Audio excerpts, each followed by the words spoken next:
All right, everyone. Today we have an exciting guest with us all the way across the other part of the world from here in Australia. We have Shani Taylor with us on the Ernest Goes to Ernest Goes to Network podcast. I can't thank you enough for taking your time out and coming to share your story with us here. But thank you for joining because now I think my time it's 9:30. I think your time is like 4:30 or something, maybe, right? No, it's like 1:30, middle of the day, so I'm all good. Okay, perfect. I'm about ready to go to sleep. But no. Yeah. Well, I welcome you to the show, and we're going to get into your story and a little bit, but and I want to kind of give you the opportunity to kind of showcase, who you are, what you do, and kind of tell everybody a little bit about your story. Well, thank you for having me, Ernie. I appreciate it. Indeed, indeed. Thanks for being here. So what are we going to talk about? What should we talk about, Ernie? We talk about a lot of different things. So I mean, obviously, I know, a little bit about you. I've had the opportunity to meet you, a couple of weeks ago now, and Yeah. I then see you up on stage, and you were the MC for the first day of Mega Success, and you did a phenomenal job, and you were very fluid on stage, so you can definitely tell you're not a rookie at that. And then I know that you're, in business in Australia, and you do a lot of coaching. And so we'll kind of elaborate on a little bit of that as we go along with this. But just tell us kind of a little bit of your backstory. Tell us, kind of where you're at, because I follow you, on Instagram and Facebook. So I get to see that, but I want to be able to kind of dive in a little bit. And then just ask you questions as we go. Yeah, okay. Well, one of the things I shared on stage at Mega Success where we kind of hung out a couple of weeks ago was a little bit about where I began. So for our American listeners, I was born into the equivalent of Compton. So a suburb of Sydney called Mount Druitt. It has the highest rate of homicide still to this day, 40 years later. Wow. It's very low socioeconomic, obviously a lot of crime and a lot of poverty. So that was basically the start to my life. And when I was 16, I was kicked out of home and ended up living on the streets and sleeping rough, and picked up an intravenous drug addiction. So I used to put needles in my arm. And that went on for a number of years. But, for me, I think because I'd come from such an unstable family life from a very young age, I always knew I wanted to have my own family. Mhm. Now, interestingly enough, I thought that I was going to have like 5 children. And, I was like, well, if I don't have my own family, I'm going to create this big one. Yes. Um, Really, the catalyst for me around cleaning myself up and getting off drugs and stuff like that was I decided I wanted to have my son. So I had my son at 23 Okay. and became a single mum about 11 weeks later, and I've been a single mum ever since. And he's now he'll be 18 in a couple of months. Oh, wow. Yeah, so worked really hard to kind of create a sense of normality and manage to get employment and kind of work my way up into corporate, but was still quite poor. We lived in a rental property with mold over the walls, and it had this view of like a derelict set of shops with graffiti everywhere. Like, we still lived in a poor environment, because even though I was working, and I'm sure people can relate to this, even though I was working and I was earning money, I didn't, because of where I'd come from, i.e., poverty, I was never taught self-worth Yeah. to equate to then build wealth. And every time money came in, it would go out, because I didn't have money management skills. Right. And I mean, I was still not earning, I still wasn't a high income earner, right? So there were all of these kind of facets. But I definitely had worked really hard to create a form of what I considered to be normality, and started to feel somewhat safe in the world after having, a pretty turbulent upbringing. Okay. And then in 2011, so 13 years ago, when I was 27, I actually was held in a house for 2 days under duress by a family member and repeatedly sexually assaulted. Wow. And that experience left me with PTSD so bad and so significant that for a period of time, I wouldn't even leave the house because I was just in so much darkness and so much fear. Wow. Yeah. Certainly.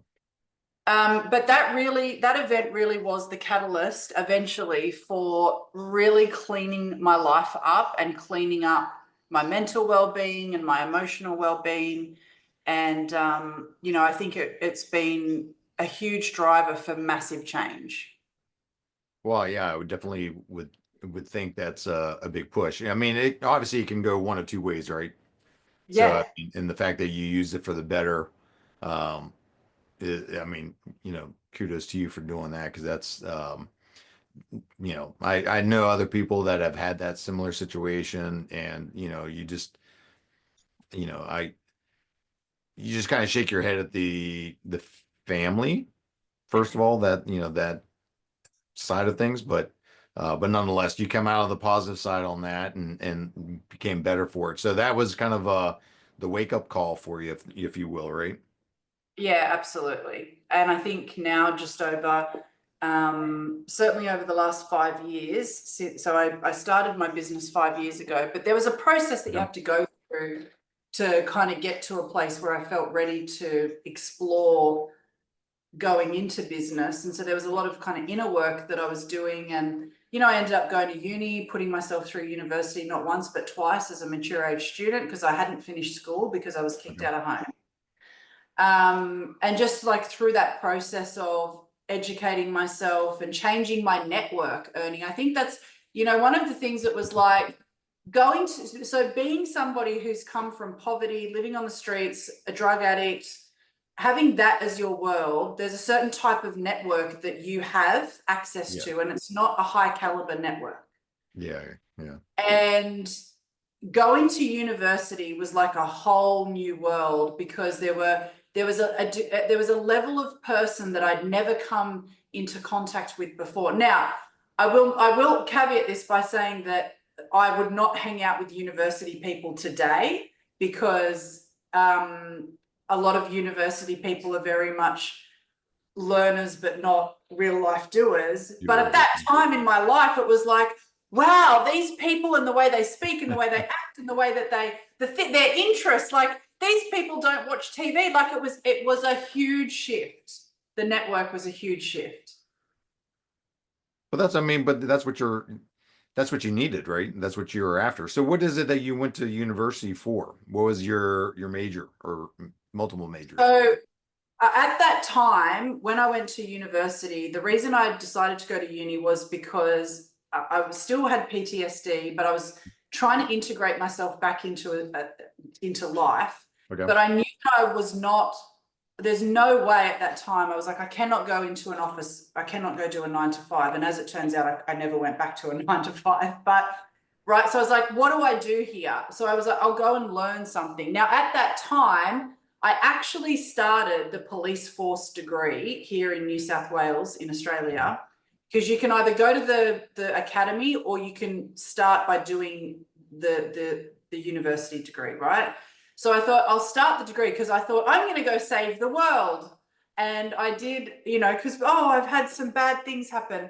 And Sure. I did a semester and I went, I I can't believe I'm about to say it, but I went, I think I'm too smart to be a police officer. Now, no offense to any police officers, that's not intended in the way it sounds, but what I meant was like, I just could see that mentally it wasn't the right space for me Right.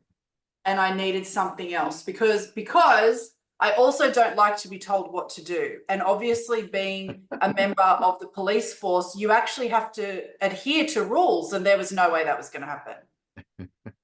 Right. So I transferred my degree into an undergrad degree in sociology and social welfare. Okay. And that was incredible because, again, it opened up my mind to a way of thinking. It felt like I'd come home. It was like, oh my God, this is just incredible learning about sociology. Okay. And then I graduated with honors, surprisingly enough, because I was not good at school. That honors got me a scholarship into the Juris Doctor in law. And so I went and did a postgrad law degree, again, thinking that I would become a lawyer, but I lasted 5 minutes and I went, yeah, no, I cannot be a lawyer because I don't want to adhere to the rules. Thinking outside the box here. Yeah. So I see kind of the no rules, no rules, create my own rules. So let's so now so you've if I'm timetabling this race, this is in 2000 what 18 now? Kind of 18, 19? Or Uh, so what are we now in 2024? I've been in business for 5. Yeah, so I graduated in 2019. That was the other thing. okay. When I decided to do the law degree, I had this moment where I was like, should I even bother? Because they told me it was going to take 5 years to get it done because it's the postgrad degree. And I think at that point I was around 32. And I thought to myself, 5 years, that's going to bring me close to 40. Then I've got to go start as a junior in a law firm at 40. I was like, I don't know if I should do this, but obviously I did because I thought, well, the time is going to pass anyway. So do we get to the end of the 5 years and have a degree, or get to the end of 5 years and wish you'd done it? But then I ended up completing it in 3 years instead of 5 anyway, graduated in 2019, and like a month, 2 months later, I started my own business. But so are you doing law to an extent now? Or are you kind of like just use that as another hurdle and you're doing something completely different now? So I don't directly use law in terms of, I'm not coaching on any legalities whatsoever, but it definitely has come in handy. So, recently I got sent a letter by a company that I had engaged and was given such a terrible service. And I never went to the market and publicly named them, but I did talk about the experience. And it was really funny because the owner of the company, who I directly went and told her several times what the experience that we were having with her staff. So I'd given her full warning. It was so funny. She obviously panicked because of the degree of influence that I have. And her office sent me what they were trying to have passed as a cease and desist defamation letter. But I took one look at it and I was like, this is not even written by a lawyer. And the law hasn't been cited properly. And they can't actually get me for defamation because defamation, both here in Australia and in America, you can only defame an individual, not an organization. And they were saying that I was defaming the organization, which is for profit. And it was just like, so it's definitely come in handy, but I don't use it specifically. Okay. So we're at the beginning of your new business. And so you got out of school, graduated, Yeah. honors, got your degree. And then so what is it that you started doing for your business? So when I started in my business, I had no idea what I wanted to do. I had no offer, no audience, and was so confused. All I knew was that I couldn't go back to a 9 to 5. I was a completely different person. But however, in my first 30 days in business, I did 5 figures. And then in my first year, we did over 350,000. And then by the second year, we'd become 7 figures. What I started out doing was simply creating content for other business owners for them to share on social media. That's what I started doing. Okay. Because, So you know you what I got mean? into the marketing side out of Well, all I of would it? say I would say organic content creation would fall under marketing for sure. Okay. Right? And it was a done for you service. So I was providing the service for people because that's really, I was like, what can I do? There's a lot of people that go out to market and make claims about how they can, you see it, oh, I'll get you to 100K months, but these people have never done 100K months. Like there's so many people making claims that they can help you with something that they've not done themselves. And it was just like, I've just always stayed in my lane and done what I can do at that time, and then let myself be in the evolution, Hmm. and then gone and when I've got the next step up, I'm like, okay, now I can help you with this thing. Okay. So you got into that side. So you organically are going out and getting these clients. You're doing their marketing for them. So they're giving you the content, you're assembling the content, and then you're putting it out there to their socials. And then at what point are you starting to work on you, your brand, your identity, aside from being the behind the scene type company? So it's a great question. I don't think in the beginning and for a long time I was never intentional about working on my own brand, but what I was intentional about was making a lot of sales. And so something that I was doing simultaneously to serving was I was building my own audience, and I was creating my own content, and I was sharing a message every single day and connecting with other people on social media.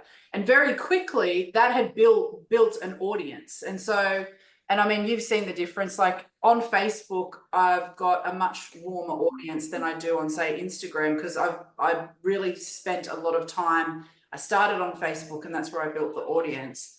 And Mhm. so from there, I went, right, well, the next piece of credibility that I have is about how to build an audience organically. So now I'm going to go teach and coach on that, because that's the thing that I've been able to do. And then it just started to evolve from there.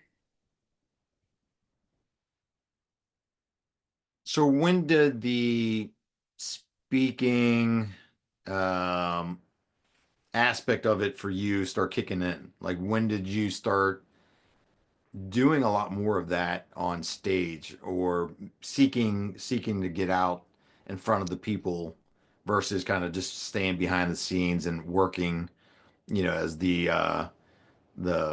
CEO of your company? Well, I don't think I was ever behind the scenes, Ernie, because I was sharing my own content every single day, Okay. and publicly on social media, saying something and connecting with people and all of that sort of stuff. So it was never that I was kind of sitting in the background. But you don't kind of go from 0 to 100 overnight, meaning you don't just wake up one day and all of a sudden you're on stage, right? There's like a process. And really, the process for me was that I started to host my own events on Zoom online, and I was very consistent with it. And for a long time, I'd only get like 2 people show up, because it's Mhm. actually quite difficult to get people to buy into what you're doing. And especially if you don't have a brand and you don't have a name and you're not a big guru, it's like you can put an offer out there, but 2 people are going to show up. You get a handful of likes. Mum's your biggest fan. And, but the difference between me and everybody else was that I just kept doing the same thing over and over again, and eventually it started to grow, right? Because, I have a saying that if you're a leader, leaders move first, Mhm. leaders move always, and leaders move regardless of what they can or cannot see in their external world. Because if we keep moving, the rest of the world will catch up. But they can't catch up to us if we're not in front, Fair right? enough. So I was Yep. just like, I'm going to keep doing what I'm doing, and everybody else will catch up eventually. I like it. I like it. I like And it. so I built the confidence and the ability to speak by hosting my own rooms, Okay. and and then you get opportunity after opportunity, and it just starts to build. I feel like that's kind of where I guess, I'm at in kind of my reinvention of my journey because I got to the point where I was not worried about the brand. I was not worried about, I think even though organically around my immediate areas, like I'm really well known because I have the integrity. I have um, hey, call Ernie. Ernie's, he's always there, will help you out kind of deal. And so I'm always kind of the one that I feel like people go to when they're in trouble and need help, when Mm, they're in the rehab side of things, in the renovation side with houses. yeah. And but now it's kind of like, well, there's more to it. Like there's the coaching side to it. There's the hand holding that goes through with it. and that I feel like a lot of people need, right? And that they, as investors, there's a lot of people, and I literally just had this conversation today with another investor, and he was like, "Hey, I want to get into doing the flipping and learning how to do this stuff." And he's telling me today, he's like, "Look, I'm like so upside down in this house. Like I need, like I'm, it's bleeding like crazy." And I've helped him out throughout the process, helping him along without really taking it over for him because yeah, you gotta, I gotta teach you how to fish. I can't do it for you. Mm. And that was kind of the thing is like he was failing at it.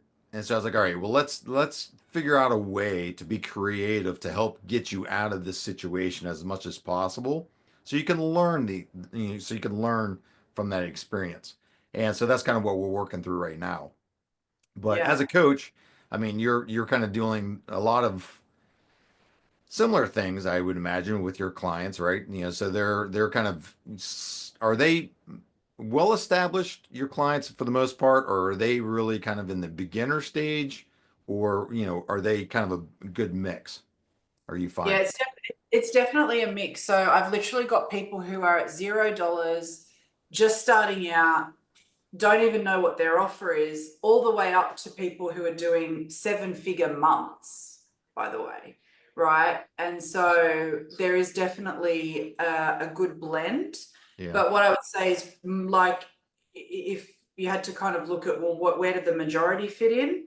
The majority of them are people that have a degree of success, but they've built a self-made job rather than a business. Hmm. And now it's time to understand how to scale that so that they can keep doing the work that they love, but not be chained to it.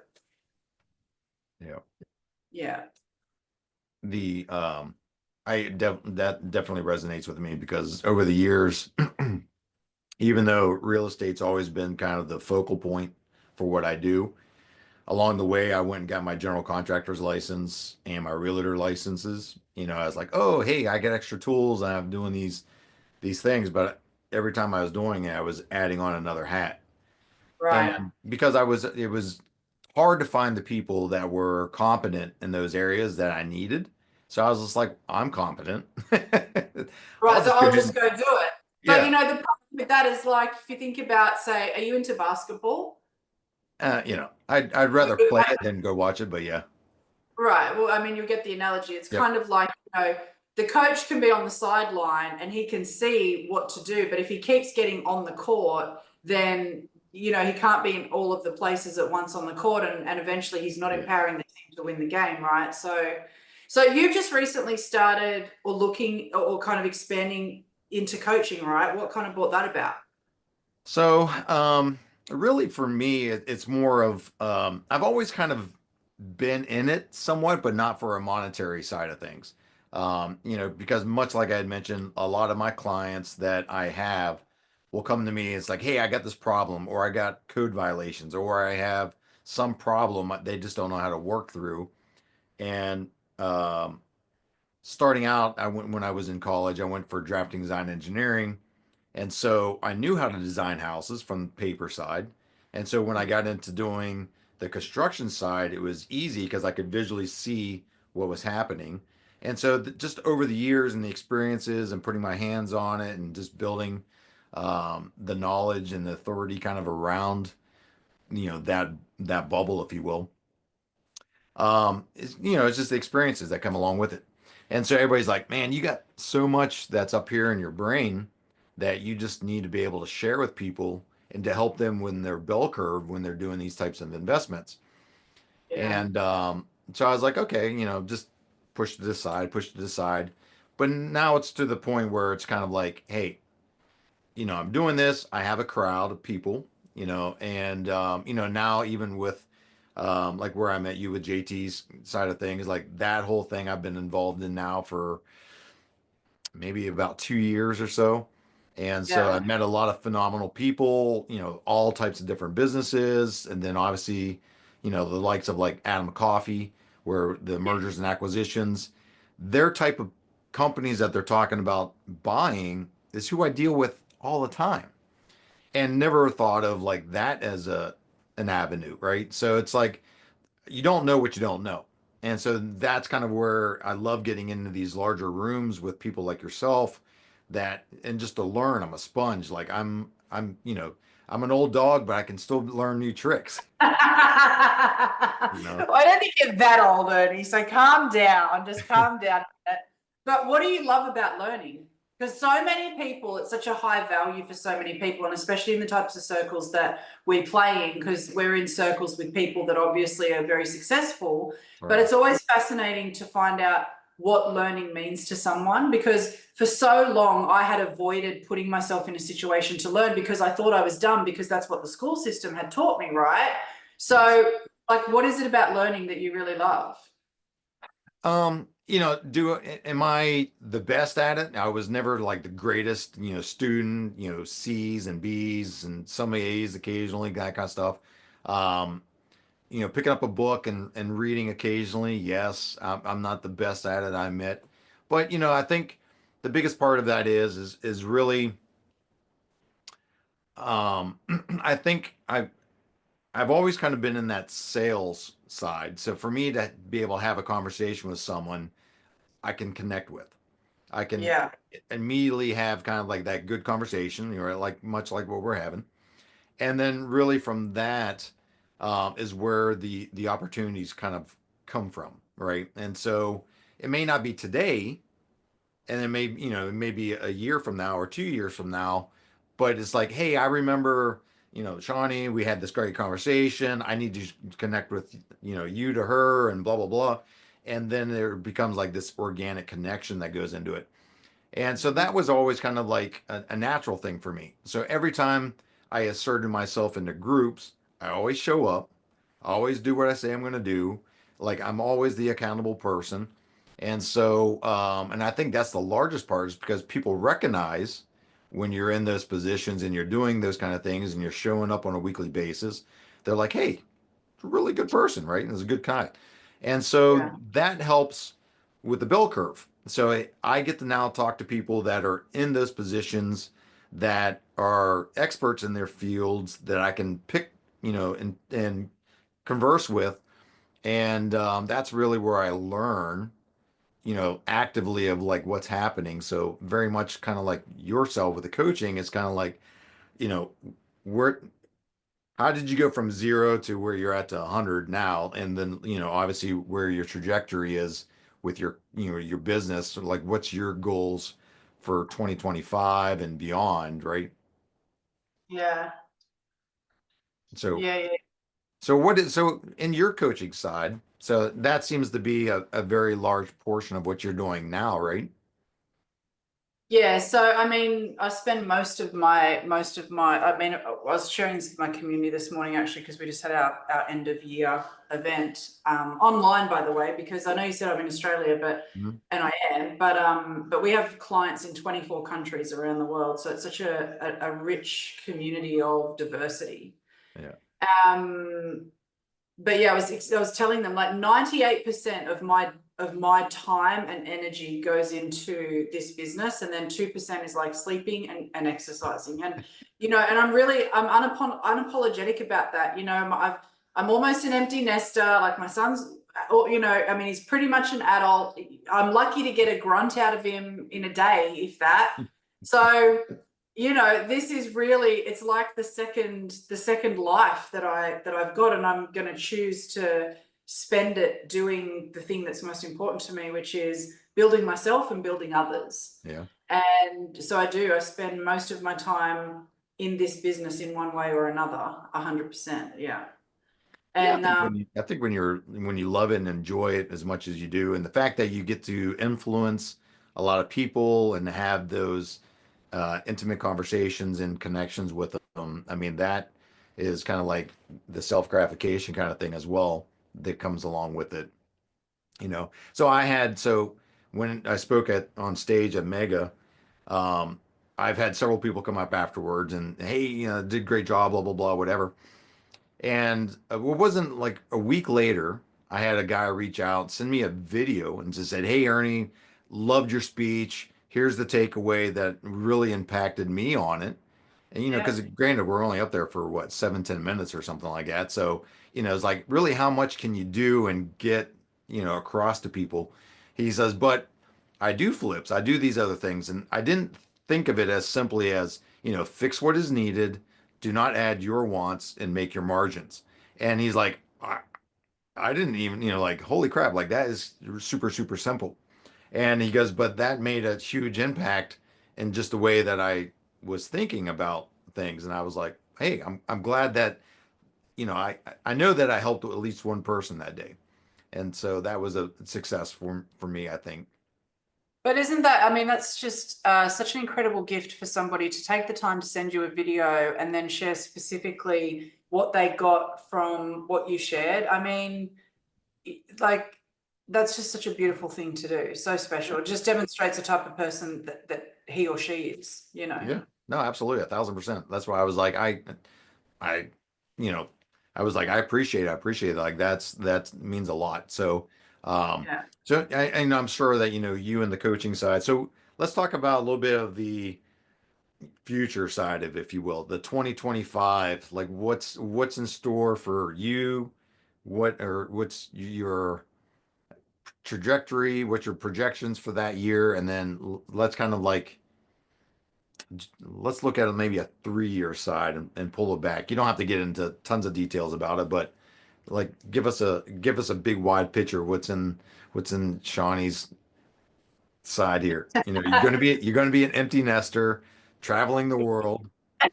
Yeah, well, again, I was talking to my community about this morning, and I said, you can have these people that talk about what's your 10-year plan. I mean, it's just a waste of time because the version of me from 10 years ago could not even fathom that she would be who she is today. And so I think it's crazy to try and think about a 10-year plan because so many things change. We change, the world changes, the economy changes, everything changes. So I don't think in 10 years.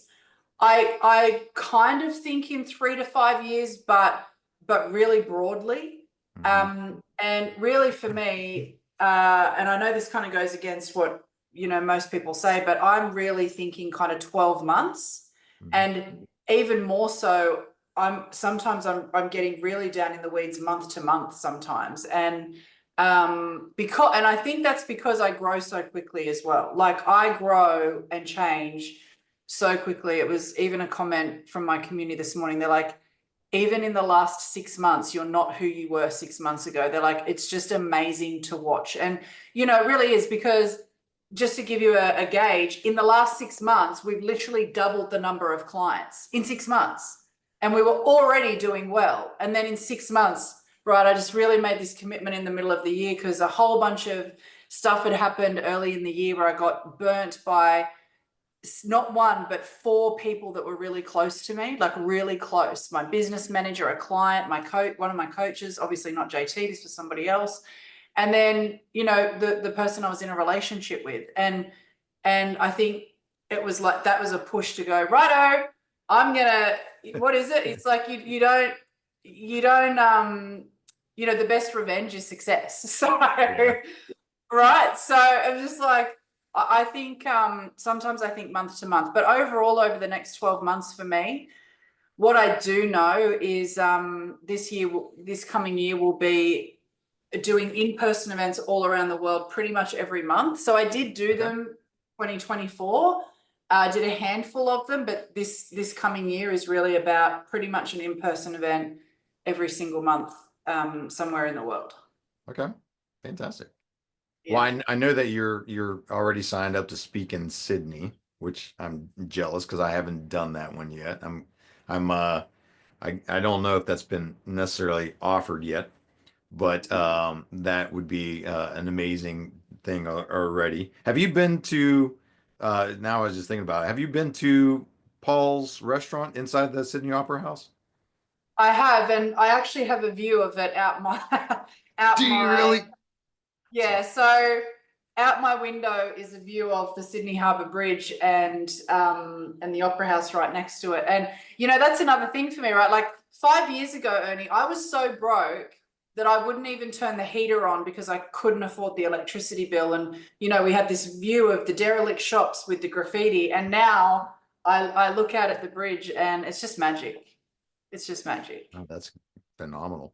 So I Yeah. so one of mine, like so I traveling wise, I've always wanted to travel. And early on, my family worked for the airline, so I could have traveled up until I was like 23 and flown. But the only bad part is that none of my friends could do it, So, and none of them had money at the time. So I was like, well, I'm not going to Right. travel by myself. So it was really a wasted cause. Oh my God, you so should have traveled by yourself. It's the best. But think about those. So when I was 22, 23, we didn't have the internet like we did. We don't have the GPS stuff. We don't have the translation, things as we do today. And I was just thinking, it's like, if I was to connect with you back then, you would have been a pen pal. Well, I hang on, 20 years ago, what, hang on, wait, how old are you, Ernie? I'm 50. All right, and I'm 40, so Yeah. I would have been like 10, so we wouldn't have connected. But I know, but I mean, like, that's the thing though, is like back then when we were in school, like it was a Pen pen and pal. paper. It Yeah, was a yeah, pen yeah. pal. It's like you're Did you writing ever a have a person. pen pal, by the way? I did have a pen pal who was in the Did UK. Yeah, I wonder what that pen pal's up to. I always thought, I wonder if I'll ever meet this pen pal. I Yeah, I don't even remember who my pen pal was, but that's kudos to you for doing. But I was just like, the fact that now here we are on Zoom, we're talking face to face. You're in, a totally different time zone, different part of the world, pen paling it, and yet, here we are. So it's like it's amazing.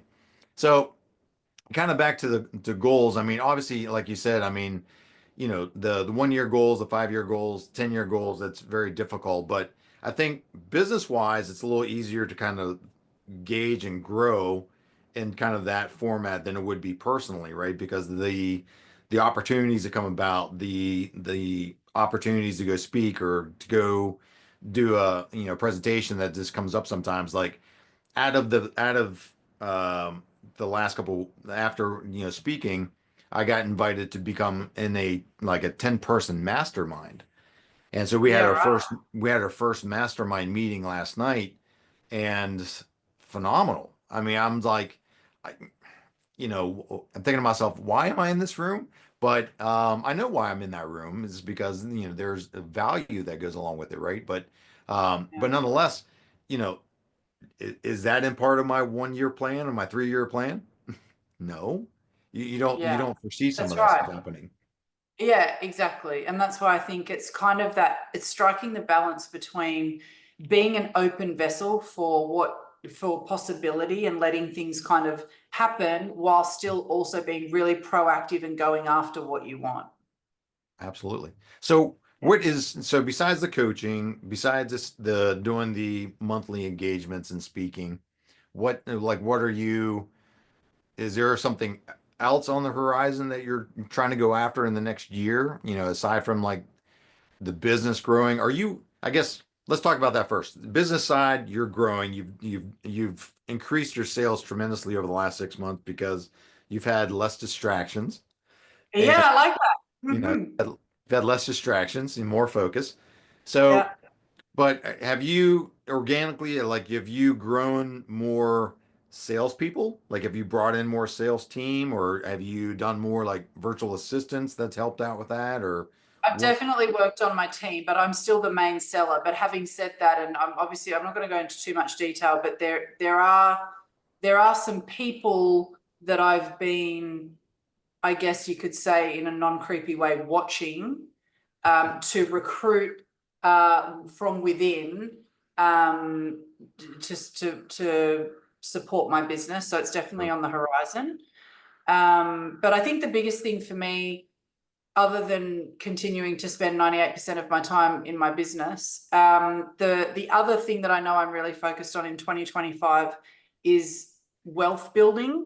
And there's a big difference between being rich and being wealthy. And for me, it's just really about going to the next layer with wealth building. So that's the other thing that I'm really focused on.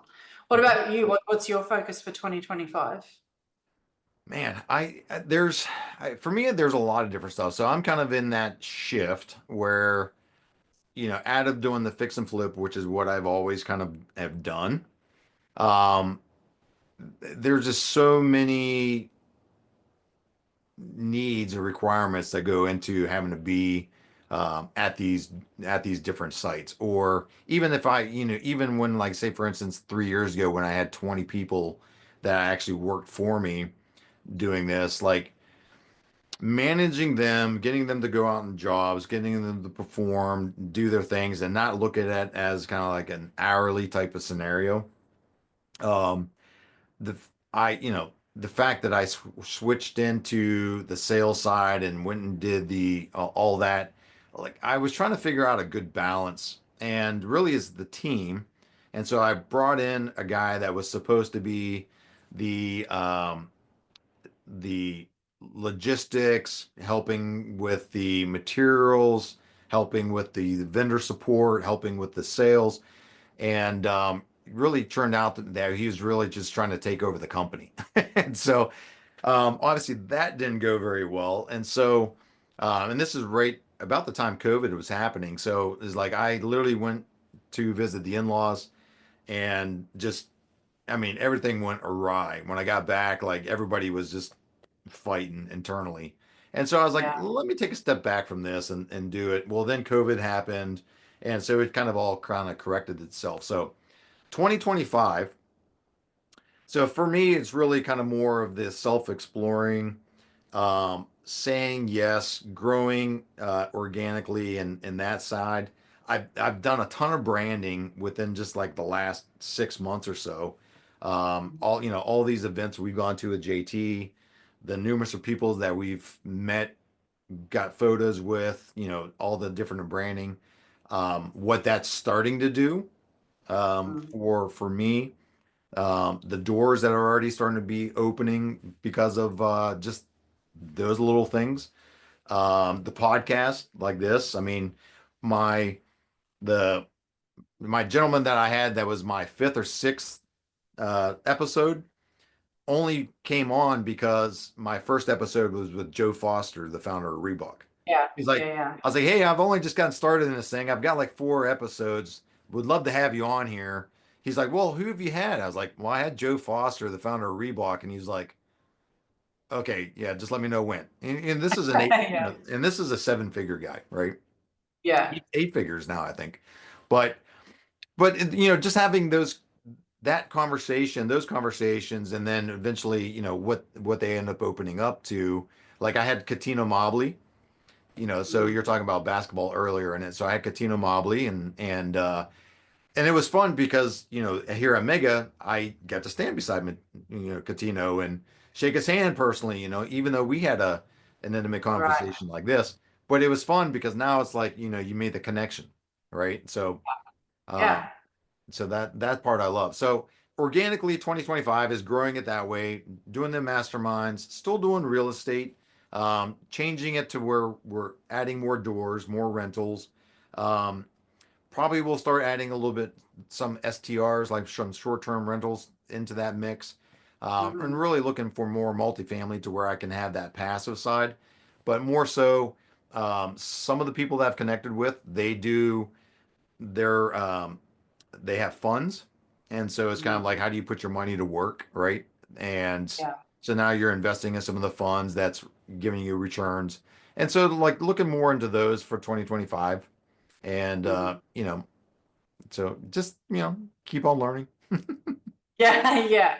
Well, I mean, it's been really great to connect with you and to have a chat. And I'm really looking forward to staying connected in 2025. And I'm sure that we're gonna get to spend some more time together at the numerous 100%. high quality events that are inevitable in JT's world. So thanks for having me on today. No, thank you.